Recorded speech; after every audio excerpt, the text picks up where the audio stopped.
तरीके से नीतीश कुमार भारतीय जनता पार्टी के खिलाफ बड़ी रणनीति के तहत काम करते हुए नजर आ रहे हैं। जिस तरीके से वो दिल्ली गए कि नीतीश कुमार अगर जाते हैं तो और भी जो तमाम अन्य दल हैं वो भी कहीं ना कहीं मांगे करते हुए नजर आएंगे, बगावती तेवर दिखाते हुए नजर आएंगे। इसी को देखते हुए शरद पवार और उद्धव ठाकरे को कहीं ना कहीं अपने गुट में शामिल करने की क्या बिहार के मुख्यमंत्री नीतीश कुमार ने भारतीय जनता पार्टी को डरा दिया है?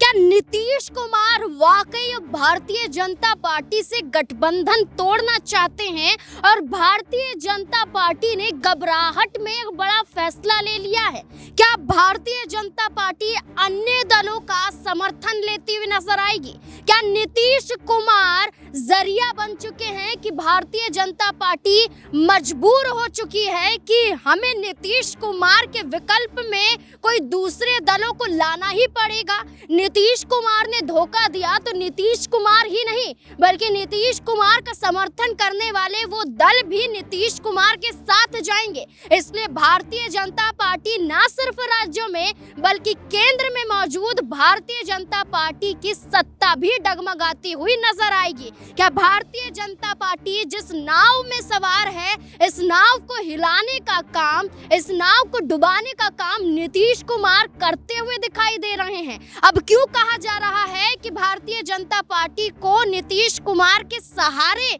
की नहीं बल्कि अन्य दलों के सहारे की जरूरत आन पड़ी है? मजबूर भारतीय जनता पार्टी हो चुकी है और भारतीय जनता पार्टी में खलबली नीतीश कुमार की पार्टी जेडीयू ने खड़ी कर दी है। दरअसल भारतीय जनता पार्टी के तहत महाराष्ट्र में बड़ा ऐलान दिया जाता है।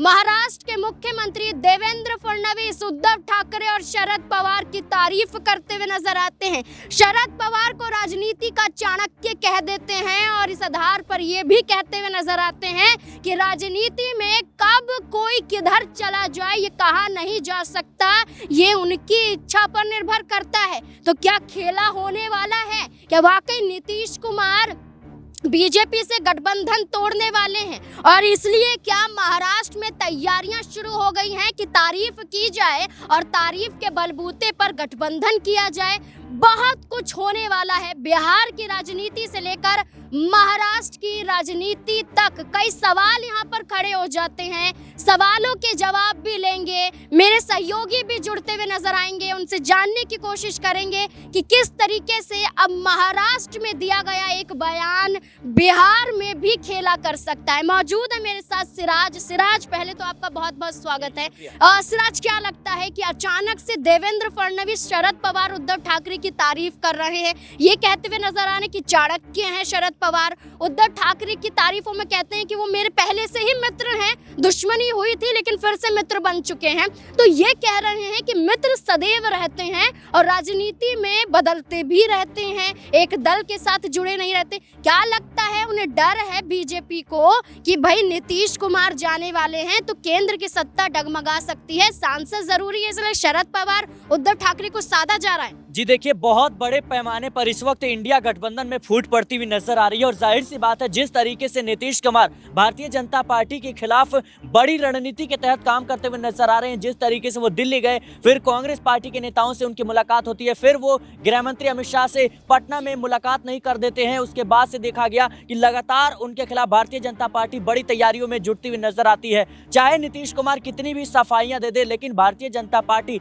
इस बात को बखूबी समझती है कि नीतीश कुमार पर भरोसा नहीं किया जा सकता। और इसी को देखते हुए कहीं ना कहीं अगर नीतीश कुमार अपने 12 सांसद लेकर चले जाते हैं तो सरकार तो नहीं गिरेगी, लेकिन सरकार पर खतरा मंडराता हुआ नजर आएगा। और कहीं ना कहीं नीतीश कुमार के जाने के बाद जो तमाम और अन्य दल हैं वो कहीं ना कहीं कह सकते हैं कि मांगे करते हुए नजर आ सकते हैं। वो भी ये कहा जा रहा है कि नीतीश कुमार का मूड समझ में नहीं आ रहा बीजेपी को डर लग रहा है। इसलिए क्या बीजेपी जो नायडू हैं उनको भी रोकने के लिए कोई काम ऐसे करते हुए नजर आएगी या नीतीश कुमार नायडू के साथ भी मीटिंग कर रहे हैं? जी देखिए, मुझे लगता है कि जिस तरीके से अभी जो घटनाक्रम चल रही है, खासतौर पर महाराष्ट्र में, आप भारतीय जनता पार्टी इस बात को बखूबी समझती है कि नीतीश कुमार अगर जाते हैं तो और भी जो तमाम अन्य दल हैं वो भी कहीं ना कहीं मांगे करते हुए नजर आएंगे, बगावती तेवर दिखाते हुए नजर आएंगे। इसी को देखते हुए शरद पवार और उद्धव ठाकरे को कहीं ना कहीं अपने गुट में शामिल करने की तैयारी चल रही है। और इस वक्त देखेंगे आप, इंडिया गठबंधन में फूट पड़ती हुई नजर आ रही है। दिल्ली की बात करें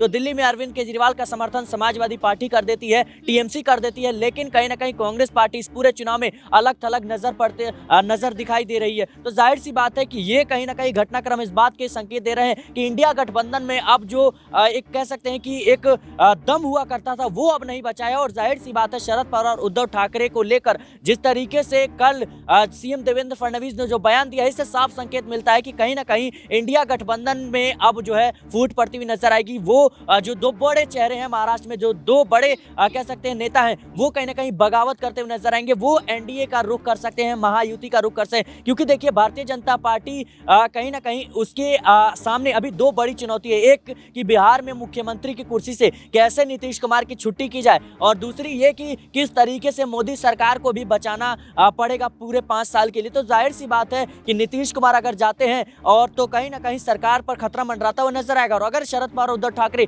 इंडिया गठबंधन में आते हैं तो नीतीश कुमार की बातों को अनसुना करने में भी भारतीय जनता पार्टी को कोई भी दिक्कत परेशानी नहीं होने वाली। और इसके साथ ही देखा जाए तो मोदी सरकार भी बचती हुई नजर आएगी। देखिए, नीतीश कुमार की बात करें तो वो बिना सीएम कुर्सी के तो मानने वाले हैं नहीं। और पशुपति पारस के जरिए दही चूड़ा भोज के कार्यक्रम का आयोजन किया जा रहा है मकर संक्रांति के उपलक्ष्य पर। 15 जनवरी तारीख है, न्योता दिया जा चुका है। पशुपति पारस लालू प्रसाद यादव को बुला रहे हैं, लालू प्रसाद यादव के अलावा नीतीश कुमार को न्योता देते हैं। वहीं लालू प्रसाद यादव की आरजेडी के जरिए भी 18 जनवरी को पटना के मौर्य होटल में मीटिंग बुलाई जा रही है। ये तो आपको लग नहीं रहा है कि पूरा जाल बिछाया जा रहा है और नीतीश कुमार इसकी प्लानिंग कर रहे हैं? जी बिल्कुल, मुझे लगता है कि ये कहना काफी जल्दबाजी होगा कि प्लानिंग कौन कर रहा है, लेकिन मुझे लगता है कि नीतीश कुमार जिस तरीके से दिल्ली गए, उसके बाद बीजेपी के नेताओं ने उन्हें भाव नहीं दिया, उसके बाद खाली हाथ लौट आते हैं, वो हम सब देखते हैं। लेकिन पर्दे के पीछे इस बात की खबर चल रही है कि वो कांग्रेस पार्टी के नेताओं से बात कर आए हैं। और उसके बाद अचानक से तेजस्वी यादव जिस तरीके से कहते हैं कि नीतीश कुमार के साथ हम नहीं जाएंगे, नीतीश कुमार के साथ अब हम गठबंधन नहीं करेंगे, लेकिन वहीं लालू प्रसाद यादव तुरंत ऑफर देते हैं कि दरवाजे खुले हैं, तमाम गिले शिकवे को भूल करके उनसे हाथ मिला लेंगे, दोस्ती कर लेंगे। और कहीं ना कहीं अचानक से जिस तरीके से गृह मंत्री अमित शाह पटना का दौरा करने का मूड बनाते हैं, लेकिन वहां पर कहीं ना कहीं नीतीश कुमार चले जाते हैं प्रगति यात्रा में, उनसे मुलाकात नहीं करते हैं। और कह सकते हैं कि गृह मंत्री अमित शाह को अपना उनका दौरा था उसको कैंसिल करना पड़ता है। तो ये जाहिर सी बात है, ये तमाम जो ऐसे संकेत है वो कहीं ना कहीं इस बात को दर्शा रहे हैं कि इस बार बिहार में बड़ा खेल होने जा रहा है। और देखिए, पशुपति कुमार पारस के घर जो ये खिचड़ी का भोज रखा गया है, इसके माध्यम से मुझे लगता है कि नीतीश और जो लालू है उनकी दोस्ती करवाने की जो कवायद है वो पशुपति कुमार पारस तेज कर चुके हैं। और कहीं ना कहीं मुझे लगता है कि इस भोज में और आने वाले जो 18 जनवरी को जो इंडिया गठबंधन की मीटिंग है पटना के मौर्य होटल में, उसमें भी मुझे लगता है कि बड़ा खेल होता हुआ नजर आएगा। देखिए, अगर हम बात करें तो नीतीश कुमार एक तरफ खेला करने के लिए तैयार हैं, पशुपति पारस साथ दे रहे हैं, लालू प्रसाद यादव न्योता दे रहे हैं, माफ करने के लिए तैयार दिखाई दे रहे हैं। उधर भारतीय जनता पार्टी शरद पवार उद्धव ठाकरे को साधने की तैयारी में है। यानी कि गठबंधन को मालूम है कि उनकी नींव डगमगाने वाली है, इसलिए सहारा अन्य दलों का लेना पड़ेगा। क्या लगता है कि शरद पवार और उद्धव ठाकरे की तारीफ कर देंगे और तारीफ के बलबूते पर वो इंडिया महागठबंधन को तोड़कर, यानी कि महाविकास आघाड़ी को तोड़कर उनके साथ आ जाएंगे? जी देखिए, मुझे लगता है कि जिस तरीके से अभी देवेंद्र फडणवीस का बयान सामने आया है, उससे पहले आप नजर डालेंगे तो लोकसभा चुनाव के बाद से ही लगातार इस बात की कवायद तेज हो गई है कि शरद पवार कहीं ना कहीं कांग्रेस पार्टी से बिल्कुल भी खुश नहीं है। क्योंकि देखा जाए तो किस तरीके से विधानसभा के जो महाराष्ट्र विधानसभा के चुनाव थे वो कहीं ना कहीं काफी ज्यादा निराशाजनक रहे, क्योंकि सीएम की कुर्सी को लेकर लगातार चुनाव से पहले ही जो कह सकते हैं गुटबाजी देखने को मिली, उसका असर कहीं ना कहीं महाविकास आघाड़ी पर पड़ता हुआ नजर आया। और शरद पवार जिस तरीके से बयान देते हैं कि अब मेरे अंदर ज्यादा राजनीति बची नहीं है, और ऐसे समय पर बयान देना जब राज्य में जो राजनीतिक सरगर्मियां हैं वो काफी तेज हैं, और कहीं ना कहीं ये बयान अपने आप में दर्शाता है कि क्या शरद पवार अपनी पार्टी को भारतीय जनता पार्टी के हवाले करेंगे, क्या भारतीय जनता पार्टी से गठबंधन करेंगे, तमाम सवाल हैं। और देखिए, देवेंद्र फडणवीस का बयान यूं ही नहीं आया है, ये मुझे लगता है है कि बड़ा खेल होने जा रहा है, क्योंकि देखा जाए तो उद्धव ठाकरे भी अपनी पुरानी राजनीति पर लौट आए हैं, कोर हिंदुत्व वाली राजनीति पर लौट आए हैं और लगातार कहीं ना कहीं वो कांग्रेस को भी फटकार लगा रहे हैं कि आप वीर सावरकर के खिलाफ मत बयानबाजी कीजिए, आप वीर सावरकर के खिलाफ मत कह सकते हैं कि उतरिए। और वहीं दूसरी तरफ देखा जाए तो समाजवादी पार्टी और कांग्रेस पार्टी में भी सब कुछ ठीक नहीं चल रहा, टीएमसी और कांग्रेस के बीच भी सब कुछ ठीक नहीं चल रहा। अदानी मुद्दे को लेकर जिस तरीके से समाजवादी पार्टी ने अलग रुख अपनाया, उसके बाद देखा गया टीएमसी भी अलग रुख अपनाती है। तो कहीं ना कहीं कांग्रेस पार्टी इस वक्त जो है अलग थलग पड़ती हुई नजर आ रही है और मुझे लगता है कि अब इंडिया गठबंधन का जो अस्तित्व है वो खतरे में है। देखिए, पशुपति पारस न्योता देते हैं, जीतन राम मांझी नीतीश कुमार के सीएम चेहरे के नेतृत्व की बात कर देते हैं।